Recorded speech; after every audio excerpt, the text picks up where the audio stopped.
Eu não faço parte daquele grupo de emergentes gurus do LinkedIn que dizem não, nós temos é que errar é que é bom e quanto mais erramos, melhor. Não, de todo. Na minha opinião, eu quero é acertar é que é bom. Tudo isso permite escalar, mas no final do dia não cria valor. Aquilo que cria valor são as pessoas. É a sua capacidade de decidir, de pensar, de inovar.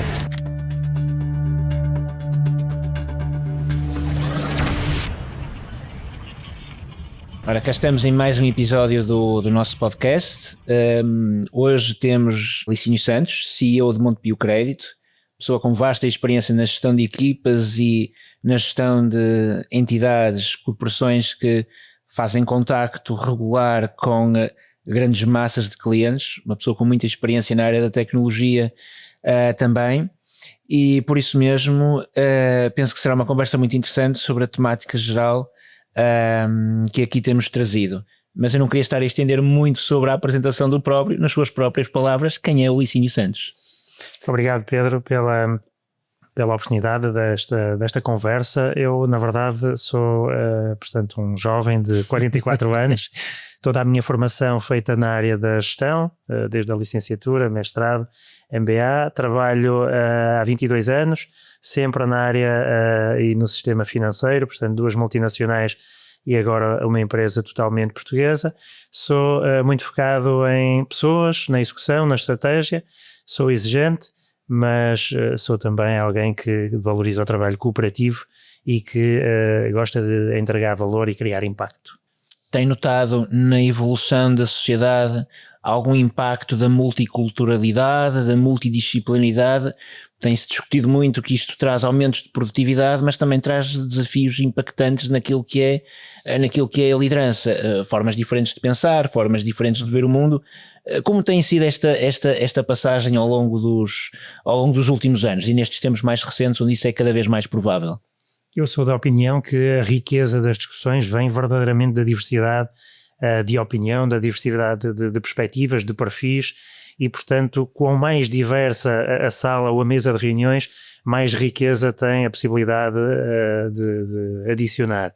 Depois é uma questão de nos adaptarmos, de nós compreendermos, aprendermos a lidar com os diferentes perfis, com as gerações mais novas, que têm uma determinada ambição e uma determinada perspectiva sobre o trabalho e sobre o consumo, sobre a vida, e também com as gerações um bocadinho mais séniores, que têm uma perspectiva diferente. Encontrar aqui um equilíbrio e, no fundo, mesclar esse equilíbrio entre a juventude e a irreverência dos mais novos e a experiência e senioridade dos mais velhos.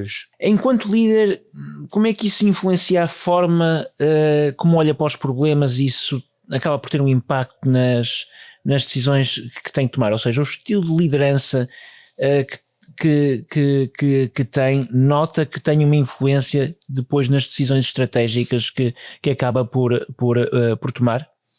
Sim, eu diria que sim. No final do dia eu sou um líder próximo, sou exigente, mas sou orientado às pessoas e à execução e, portanto, no meu estilo de liderança mais autêntico, mais próximo, eu não me limito a estender uma visão, eu coloco as mãos na massa e vou a seguir tentar criar com a equipa qual é que é o caminho, qual é que é o percurso que nós precisamos de percorrer rumo a essa visão. E pelo caminho há necessariamente problemas, há decisões que nós temos que tomar. Relativamente aos problemas, na maior parte das vezes, ter a capacidade de descrever corretamente o problema é metade do caminho para o conseguir resolver. A grande parte das vezes, qual é o problema que nós estamos a tentar resolver? Ainda ninguém definiu bem qual é que é esse problema, portanto é difícil ou é mais difícil de chegar à solução. Depois, na tomada de decisão, é termos a capacidade de nos munirmos da informação certa. Eu não gosto de decisões feeling driven, mas também não sou 100% data driven, portanto há momentos em que os dados são importantes, mas o contexto e o timing exigem decisões mais rápidas e, portanto, aí 70% é aquilo que diz a regra da informação disponível ou dos dados disponíveis permitem-nos tomar uma decisão, sabendo no final do dia que não vamos acertar sempre, não vamos acertar tudo, que de vez em quando vamos errar, mas que faz parte do caminho. E vale a pena dizer, eu não faço parte daquele grupo de emergentes gurus do LinkedIn que dizem não, nós temos é que errar é que é bom e quanto mais erramos, melhor. Não, de todo. Na minha opinião, eu quero é acertar é que é bom. ter uma cultura de tolerância ao erro é diferente de dizer devemos errar. E, portanto, na minha perspectiva, nós devemos acertar. Sempre que erramos, não passa nada, corrigimos esse erro, avançamos, tentamos garantir ou diligenciar no sentido de evitar que ele se volte a repetir e serve de aprendizagem. Seguimos, não há questão absolutamente nenhuma com errar, mas no final do dia nós queremos acertar.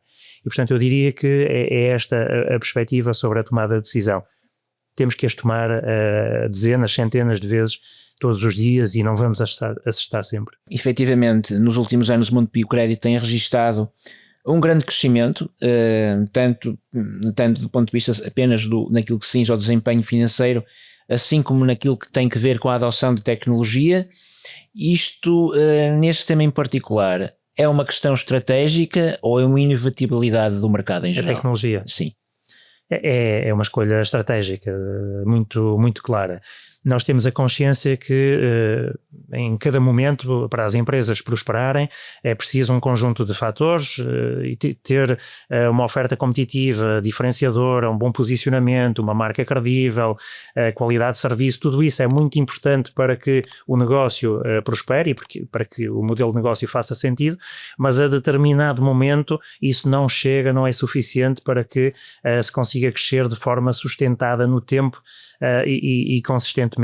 E, portanto, a única forma de escalar a operação para garantir essa sustentabilidade no tempo é, de facto, com a adoção de tecnologia e de talento humano. Nós acreditamos que é a conjugação entre a adoção tecnológica e o talento que faz a diferença. Tecnologia permite a eficiência operacional, permite reduzir custos, permite automatizar processos, permite acelerar a decisão e tudo isso permite escalar, mas no final do dia não cria valor. Aquilo que cria valor são as pessoas, é a sua capacidade de decidir, de pensar, de inovar, de ajustar o business model e, portanto, a conjugação entre estes dois fatores tem sido onde nós mais temos investido e é isso que garantidamente nos vai permitir prosperar no médio e longo prazo, que é aquela que é a nossa visão, é sempre uma visão longo prazista. E é aqui neste ponto que surge uma novidade dos nossos tempos. A tecnologia tem surgido com uma velocidade incomensurável face aos últimos tempos. Nesse particular, na adoção de nova tecnologia, qual será o melhor posicionamento? Sermos pioneiros na adoção das novidades ou estarmos na liderança do pelotão para que outros possam encontrar as primeiras falências e não estarmos impactados diretamente por elas? Eu diria que a resposta não é binária. Há momentos em que vale a pena liderar, quando há uma diferenciação clara e uma criação, uma capturação de valor muito evidente. Há outros momentos em que vale a pena seguir. Eu gosto do conceito de fast follower intelligent, que no fundo observar, aprender e depois implementar mais rápido e com mais impacto até do que os nossos concorrentes. E muitas vezes isso é importante porque se temos vários concorrentes que à sua escala têm uma dimensão e uma capacidade de investimento muito maior do que a nossa, é importante de vez em quando deixar que sejam eles a fazer esse investimento, a cometer esses erros e depois ter uma mais inteligente alocação dos nossos recursos. E uma aprendizagem também. Ora bem, a IA é vista por muitos como uma forma de reduzir custos, talvez de uma forma excessivamente simplista. Para si, Licínio, onde é que está o maior valor? É na eficiência interna ou na melhoria dos serviços ao cliente? Eu diria que em ambas as dimensões há neste momento uma capacidade de criação de valor de forma muito impactante. Porque é verdade que do ponto de vista da eficiência é possível automatizar processos, reduzir custos, acelerar a decisão e isso traz muito valor do ponto de vista da eficiência operacional a uma organização e da capacidade de escalar o negócio, mas naquilo que é a experiência do cliente, a customização, a antecipação daquilo que são as necessidades, a identificação dos perfis ao mais ínfimo detalhe, aí há um potencial que é verdadeiramente infinito e, portanto, a conjugação entre esta eficiência operacional, mas depois a criação de valor pela customização da experiência ajustada àquilo que é a ambição do cliente, há aqui duas dimensões muito fortes e muito relevantes para aproveitar. Caminhamos então para um futuro onde o crédito não é um produto de prateleira, mas então é algo hiper personalizado, ou seja, com as novas capacidades de profiling que eu tenho do cliente, mesmo que consiga um onboarding, tal que mencionava, sem fricção. Sem dúvida. Nós passamos, na segunda metade do século XX, as empresas preocuparam-se em standardizar produto e processo para garantir a tal eficiência operacional e redução de custos. Hoje é possível ter o melhor dos dois mundos, é possível customizar, é possível personalizar, portanto, com a data, com os dados que nós vamos recolhendo do cliente, temos a capacidade de fazer esse profiling, temos a capacidade de identificar e antecipar necessidades e a partir daí, com a mesma eficiência operacional que eram antes os produtos padronizados, temos a capacidade de hoje entregar num produto que é totalmente personalizado, mas com a mesma eficiência e com a mesma redução de custos. Portanto, claramente, no futuro vamos ter a capacidade de entregar uma personalização ao mesmo custo de uma standardização. Com isso vem talvez a outra face da moeda. Não estará a sociedade a perder alguma capacidade crítica naquilo que é a concepção da sua própria necessidade? Compreendo a pergunta. Eu diria que nós temos que olhar para os modelos de tecnologia e de inteligência artificial numa perspectiva de suporte à decisão e aceleração da velocidade de tomada de decisão e não como substituto da decisão. Uma boa prática pode ser desafiarmos sempre aquilo que é o conteúdo, aquilo que é o outcome que recebemos, ter aqui um framework misto, equilibrado entre aquilo que a tecnologia nos oferece e aquilo que o nosso pensamento crítico, a nossa experiência, a nossa intuição nos pode dar, para não cairmos nesse erro, para não perdermos essa astúcia ou capacidade atlética, intelectual, vá lá, no dia-a-dia. Sim, isto agora partilhando uma história, por acaso outro dia vi-me confrontado com um agente em que me sugeriu uma solução, a meu ver até tecnicamente bastante longe do ótimo, e eu questionei, então, mas isto está muito longe do ponto ótimo. Ele disse, mas é que eu teria que gastar, foi por acaso bastante honesta, teria que gastar muitos recursos para ter essa resposta ótima, portanto eu fiquei-me por aqui. É uma perspectiva que a máquina também está a ficar com alguns dos nossos vícios. Ora bem, então no setor financeiro a IA sempre foi usada, ou pelo menos é usada há mais tempo do que aquilo que é agora esta emergência mais democratizada para processos mais analíticos, para fazer projeção de rentabilidade, projeção de resultados. Hoje em dia temos uma IA generativa que permite gerar conteúdo, permite, por exemplo, gerar tópicos de diálogo com o próprio cliente, executá-los mesmo. Acredita que estas duas vertentes se vão fundir para criar um banco que decide não só mais depressa, mas que vai permitir aconselhar o cliente de uma forma quase humana? Sim, acredito. Temos que distinguir aí o decide do aconselhar. Do ponto de vista do aconselhar, absolutamente de acordo, eu diria que vamos ter a capacidade de tudo aquilo que é pós-venda, tudo aquilo que é acompanhamento do cliente, tudo aquilo que é suporte, ter essa mescla entre a IA generativa e a IA mais tradicional, portanto, para ter de facto uma experiência de utilização rápida, escalável, barata e com um nível de qualidade muito elevado junto do consumidor, junto do cliente.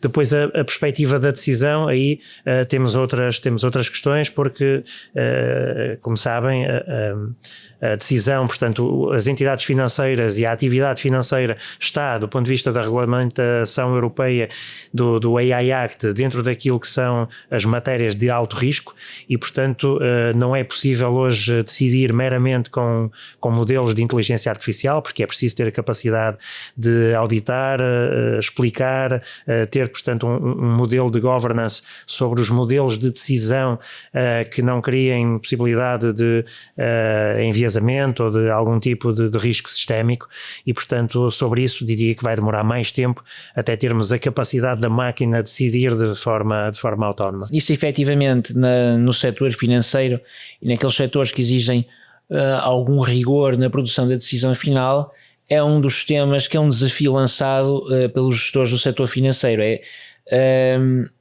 a garantia científica que efetivamente a decisão de uma IA não é em si 100% auditável. Isso é algo que o preocupa no momento atual da adoção da tecnologia e como é que antevê um momento em que nós possamos vir a ter um nível superior de auditabilidade do que aquilo que temos agora? Não me preocupa particularmente. Eu diria que é a evolução da tecnologia vai nos permitir, a médio prazo, não tenho dúvida absolutamente nenhuma sobre isso, tomar essa decisão eventualmente de forma 100% automática.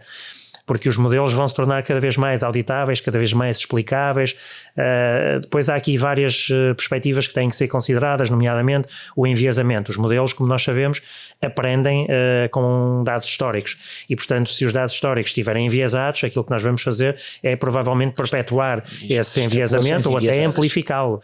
E isso é, de facto, muito, muito perigoso. Portanto, ter a capacidade de auditar esses modelos, fazermos validações no tempo, de forma regular, ajustes, acho que isso é importante. Não podemos esquecer que depois há a sensibilidade, há casos únicos, há exceções, há momentos de vida, tudo isso o modelo não tem a capacidade de capturar e, portanto, eu diria que termos a capacidade de ter um modelo cada vez mais inteligente, porque ele é inteligente mas não é, ou talvez mais sensível, porque ele é inteligente mas não tem sensibilidade, até lá não podemos deixar que o modelo tenha uma decisão 100% humana, portanto, ou melhor, 100% automatizada. Terá que haver sempre uma componente humana na responsabilidade final da tomada de decisão, porque na nossa indústria é muito importante decidir rápido, mas mais do que decidir rápido é importante decidir bem, de forma justa, de forma coerente. Pronto, isso enquadra perfeitamente então aqui na nossa próxima questão, que é, na sua visão, como é que se deve equilibrar então a frieza de um algoritmo que se apresenta como neutro na avaliação de risco com a necessária sensibilidade humana, de forma a garantir que a tecnologia não crie os tais enviesamentos ou, por exemplo, uma exclusão automatizada no acesso ao produto. Eu diria que há trabalho ainda a fazer, é preciso testar, é preciso fazer backtesting, é preciso testar eventualmente com bases existentes, mas com novas bases, é preciso, tem que haver um trabalho global sobre todos estes modelos, é preciso ainda estudar melhor, é preciso ainda ter mais garantias para não se correrem esses riscos, primeiro que estariam sob a alçada da entidade regulatória e que não permite hoje que haja essa decisão 100% automática, mas também para estarmos mais confortáveis, porque no final do dia não podemos esquecer que isto é o core da nossa atividade.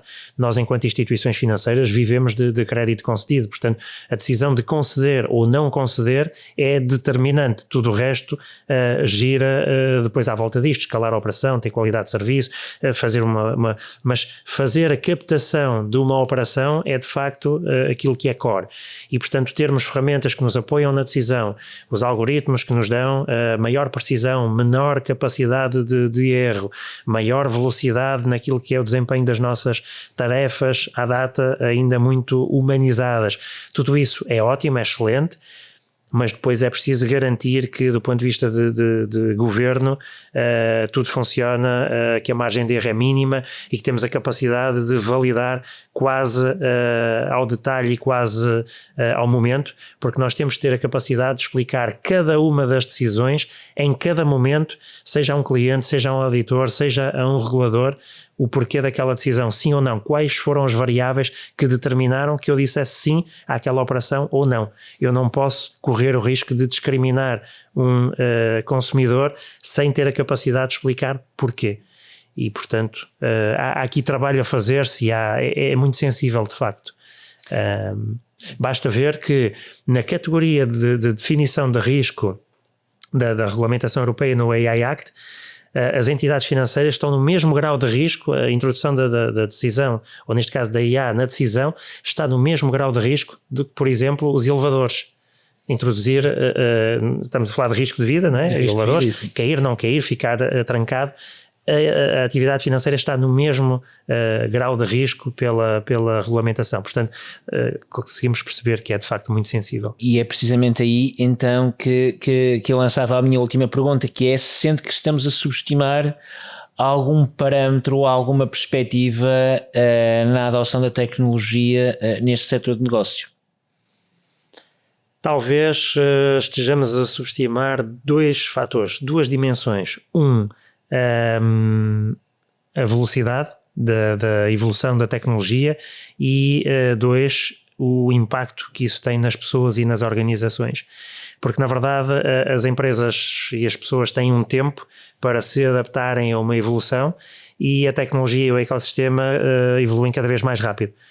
A cada semana nós vemos coisas novas, nós vemos avanços, nós vemos desenvolvimentos e nem sempre, nem as pessoas, nem as organizações têm a capacidade, seja por via do investimento que seja necessário fazer, seja por via do setor da atividade, seja por via do perfil das pessoas, da capacidade de fazer gestão da mudança que as organizações têm.